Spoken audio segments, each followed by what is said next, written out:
Majalisar Ɗinkin Duniya ta zargi 'yan tawayen Jamhuriyar Demokuraɗiyyar Congo da take haƙƙin ɗan adam a wuraren da take rike da su. Rasha ta nuna gamsuwa da ganawar da ta yi da Amurka kan kawo ƙarshen yaƙi da Ukraine. Tsarin kiwon lafiya na ƙasar Lesotho na shirin rushewa sakamakon janye tallafin ƙasar Amurka. Hukumar kare haƙƙin ɗan adam ta Majalisar Ɗinkin Duniya ta zargi 'yan tawayen M23 ko 'yan Bentuwa da ke samun goyon bayan ƙasar Rwanda da aikata laifukan take haƙƙin ɗan adam wajen hallaka yara da kai hare-hare kan asibitoci da wuraren ajiye abinci na ƙungiyoyin agaji. 'Yan tawayen sun kai hare-haren bayan ƙwace garin Bukavu na gabashin ƙasar inda tun farko garin Goma yake hannunsu. A wannan talata Majalisar Ɗinkin Duniya ta yi gargaɗi kan halin da aka shiga a yankin, inda lamuran cin zarafin ɗan adam suka ta'azzara. Hukumar kare haƙƙin ɗan adam ɗin ta tabbatar da labarin kisan ƙananan yara da 'yan tawayen suka yi. A wani labarin, ma'aikatar harkokin wajen ƙasar Burtaniya ta gayyaci jakadar Rwanda a ƙasar sakamakon yadda mayakan M23 ko 'yan Bentuwa da ke samun goyon bayan Rwanda ke ci gaba da mamaye yankin gabashin Jamhuriyar Demokuraɗiyyar Congo. Tun farko gwamnatin Burtaniya ta yi tir da hararen 'yan tawayen a gabashin Jamhuriyar Demokuraɗiyyar Congo. Sannan Burtaniya ta buƙaci kawo ƙarshen duk hare-haren da ake fuskanta. Ministan harkokin wajen ƙasar Rasha, Sergei Lavrov, ya bayyana gamsuwa da ganawa da sakataren harkokin wajen Amurka Marco Rubio a matakin farko na tattaunawar neman kawo ƙarshen yakin da ke faruwa tsakanin ƙasashen Rasha da Ukraine.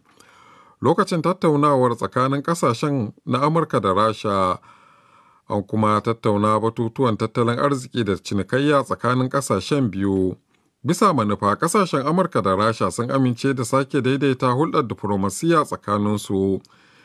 Shi ma Marco Rubio, sakataren harkokin wajen Amurka, ya tabbatar da cewa ƙasashen biyu sun fara fahimtar juna lokacin wannan ganawa a birnin Riyadh na ƙasar Saudiya.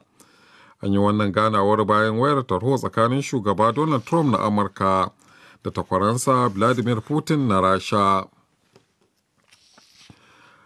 Jami'ar jihar White Nile na ƙasar Sudan da ƙungiyoyin kare haƙƙin ɗan adam sun bayyana cewa hare-haren mayakan rundunar mayar da martani na RSF sun hallaka ɗaruruwan fararen hula da ciki har da yara ƙanana a ƙauyukan jihar a kwanakin da suka gabata. Ana danganta kisan da ke ƙara ta'azzara sakamakon koma bayan da RSF ke fuskanta daga sojojin gwamnati. Ƙungiyar likitocin ƙasar ta ce fiye da mutane 400 aka hallaka sakamakon har-haren na RSF, abinda ƙungiyoyin lauyoyi suka tabbatar. Tun a watan Afrilun shekara ta 2023 faɗa ya ɓarke tsakanin sojojin Sudan da mayakan RSF, abin da ya sanadiyar mutuwar fiye da mutane 4,200 a cewar alkalmar hukumar kare haƙƙin ɗan adam ta Majalisar Ɗinkin Duniya. Sannan wasu mutanen kimanin miliyan 3,200,000 suka tsere zuwa ƙasashe makwabta, yayin da wasu miliyan 21 suka rasa gidajensu inda suke watan gaririya a cikin ƙasar. Ana sauraron labaran daga nan sashen Hausa na DW. A ƙasar Lesotho an shiga wani yanayi na rashin tabbas inda tsarin kula da masu cutar HIV ke shirin rushewa sakamakon rashin tallafin Amurka, inda kimanin ƙungiyoyi masu zaman kansu 30 suka gudanar da taron manema labarai tare da cewa janyewar da Amurka ta yi lokaci guda ya rikita komai kan tsarin kula da masu cutar ta HIV. Ita dai ƙasar Lesotho tana cikin waɗanda suke sahun gaba na yawan masu cutar HIV, inda kowane mutum ɗaya cikin manyan mutane 4 ke ɗauke da cutar a ƙasar mai mutane kimanin miliyan 2.5. Fiye da mutane 230,000 suke karɓar maganin cutar, kuma akasari suna samun taimako daga Amurka, kamar yadda Hukumar Lafiya ta Duniya ta bayyana. Kana hukumomin ƙasar Lebanon za su rufe filin jirgin saman birnin Beirut fadar gwamnatin ƙasar ranar Lahadi na tsawon sa'o'i 4 saboda jana'izar marigayi Hassan Nasrallah, tsohon shugaban ƙungiyar Hezbollah, wanda dakarun Isra'ila suka hallaka a watan Satumba. Hukumar kula da sufurin jiragen sama na ƙasar Lebanon ta tabbatar da cewa za a rufe filin jirgin saboda za a gudanar da zana'idan a filin wasa da ke kusa da filin jirgin. A shekarar da ta gabata marigayi Nasarallah ya gamu da ajalinsa sakamakon harin na dakarun Isra'ila. Ƙarshen labaran kenan daga nan sashen Hausa na DW, mu sake kuma gare ki Binta Aliyu Zurmi. Wanda Suleiman Babayo ya fassara ya kuma karanto mana daga nan sashen Hausa na DW. DW harkokin yau. To a cikin harkokin namu na yau za a ji gwamnatin jihar Katsina ta kaddamar da ba da tallafin awaki 40,000 ga matan jihar domin yin kiwo don su dogara da kansu. A fagen shirye-shirye kuwa muna tafi da shirin ciniki da masana'antu da kuma shirinmu na siyasa. Amma za mu fara da jigon wannan yammaci.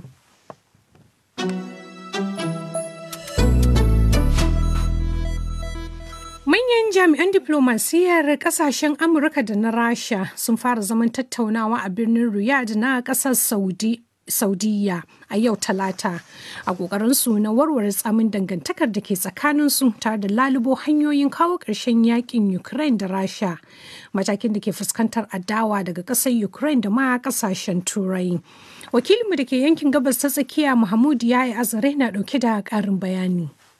Sakataren Amurka Marco Rubio da takwaransa na Rasha Sergei Lavrov sun fara tattaunawar da ke zama irin ta farko ta keke da keke tsakaninsu tun bayan zaman doya da manjan da suka yi shekaru 3 suna yi sakamakon kaddamar da farmakin da Rasha ta yi kan Ukraine da mamaye wasu daga cikin sassanta, taron da ake yi da nufin kawar da halin zaman tanke da ke tsakanin kasashen biyu gami da share fagen zaman cimma yarjejeniyar kawo ƙarshen yaƙi tsakanin Ukraine da Rasha da ake sa ran za a yi nan gaba tsakanin shugabannin ƙasashen na Amurka da Rasha da ake sa ran za a yi shi nan gaba a birnin na Riyadh.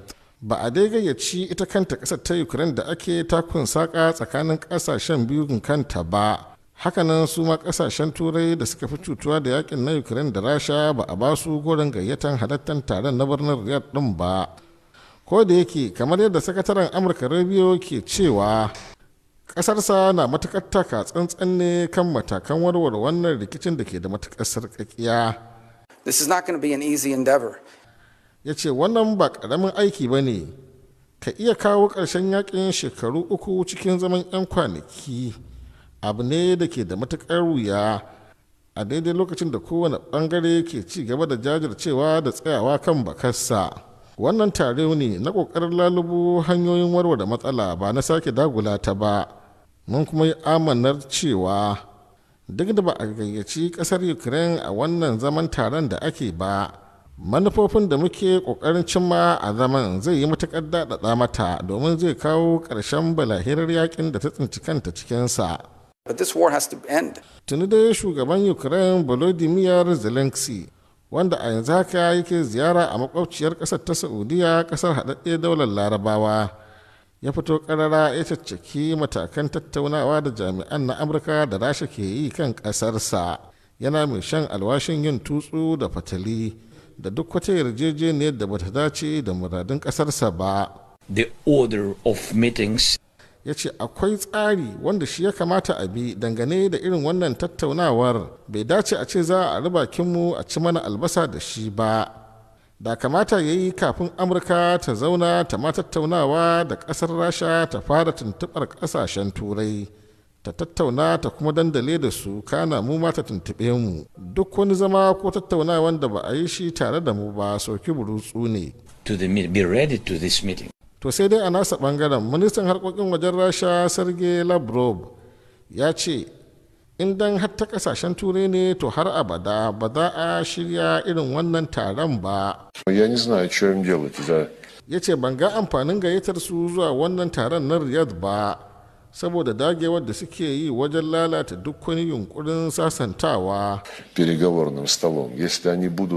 Tun bayan da shugaban Amurka Trump ya buga waya ga shugaban Rasha Putin a makon da ya gabata, kana suka cimma matsaya kan wajibcin kawo ƙarshen yakin Rasha da Ukraine. Ƙasashen Turai suka fasata da yadda ake ƙoƙarin mayar da su saniyar ware dangane da batun yakin na Ukraine. Mahmud Yaya Azare, DW Hausa daga birnin Alkahiran Masar. To dangane da batun wannan taro ne daga nan Bon na tattauna da Dr. Musa Adamu Wunti, masanin kimiyyar siyasa kuma malami a jami'ar jihar Bauchi, wanda ya fara da bayyana yadda yake kallon wannan taron. To a halin yanzu wannan yunkuri na shi Trump a mahanga na siyasar duniya za a iya cewa yunkuri ne domin kawo daidaito, duk da cewa yadda muka sani a yarjejeniya na tattaunawa na samar da zaman lafiya da ya kamata a ce ita kasar Ukraine tana ciki. To kasashen turai da za a iya cewa su ne suka fi ɗasawa da Ukraine ba sa a cikin wannan taron da ke gudana yanzu haka a Riyadh. Hakan yana nufin ba su da wata rawar takawa kenan? Suna da rawar takawa, amma a halin yanzu ai sasancin tsakanin Amerika ne da Rasha. Ma'ana ina ganin mataki ne na farko wanda Amerika take ganin a fahimci matsalan domin a san yadda za a yi a magance. Dr. Musa Adamu Wunti, duba da adawar da EU da ma Ukraine din ke yi da wannan zama, kana ganin kwalliya za ta biya kuɗin sabulu? Gaskiya a fahimta na, kuma da yadda na san yanayin yadda ake daidaito a siyasan ƙasa da ƙasa, ba abun mamaki ba ne in an gama gaba ɗaya a samu a yi fatali da wannan abin da Amerika da Rasha za su bayar. Saboda idan mutum yana lura ko rikicin Hamas da rikicin Isra'ila, mutum zai iya ganewa cewa akan samu wakilci na duka ɓangarorin. Amma yanzu a ce ana neman sasanci da ƙasa akan rikicin Rasha da Ukraine, kuma a ce ba a nemi a zama ko a nemi yiwuwan a zauna da ƙasar Ukraine ba, kamar yadda shi dama shugaban ƙasar Ukraine Zelensky ya nuna cewa in hakan bai faru ba, ya zamto ba ana neman a magance abun ba, kuma duk abin da aka yi babu ƙasarsa shi baya ciki, ai ya riga da ya faɗa. To idan har Trump ya yi nasarar kawo ƙarshen wannan yakin, mecece kake gani makomar ƙungiyar tarayyar Turai, wanda dama a baya Rasha ta zarge ta da ƙin ganin an kawo ƙarshen wannan yakin? To kin san duk wanda ya san siyasan duniya ya san Rasha ba za ta taɓa yadda a ce wai an ba da dama wa ita ƙasar Ukraine ta shiga kungiyar haɗaka na ƙasashen turawa ba. Kin ga idan shi Zelensky bai yadda da abin da shi Trump ya zo da shi ba, ko abin da aka samar a wannan zama din a ce bai yadda da shi ba, to za su iya cewa to ba sa tare da shi ko ba za su taimaka masa ba. Kin ga ƙarfinsa dama bai kai ƙarfin ƙasar Rasha ba. Akwai yiwuwan Trump ya yi nasara na ɓangaren tirsasa shi aminci. Saudiya tana da kyakkyawar alaƙa da Rasha. Kana ganin cewa a karon farko da take shiga tsakani za ta iya ceto dangantaka a tsakanin Rasha da makwabciyarta Ukraine? Eto, kullum abin da ake duba, kin san shi siyasan ƙasa da ƙasa ana yin sa ne domin biyan buƙatar ƙasa ko kare ƙasa ko kuma tabbatar da daraja na wannan ƙasa. To kin ga ita ƙasar Saudiya da Rasha da Amerika da Rasha, kowa ya san cewa akwai misali alaƙa na kasuwanci, kuma akwai alaƙa wanda ya fi na alaƙan da yake tsakanin sauran ƙasashe. So kaman abu ne wanda za mu ga cewa za su iya yin abu ne wanda zai ba da kyakkyawan sakamako ga ita ƙasar Rasha, domin ita ce badaɗiyar ƙasa ga ita Saudiyan, kuma badaɗiyar ƙasa ga ita Amerika. Don in ba haka ba, me yasa da a ce aje ƙasar Saudiya? Dr. Musa Adamu kenan, masanin kimiyyar siyasa kuma malami a jami'ar Jihar Bauchi. Ƙarshen jigon rahotannin wannan yammaci. A jamhuriyar Nijar, wata tawagar manyan jami'an kungiyar tarayyar Turai a bisa jagorancin sabon wakili na musamman na kungiyar a kasashen Sahel ta soma wata ziyarar aiki a kasar. Makasudin ziyarar dai ita ce bude sabon babin hulɗar kungiyar ta EU da kasashen na Sahel.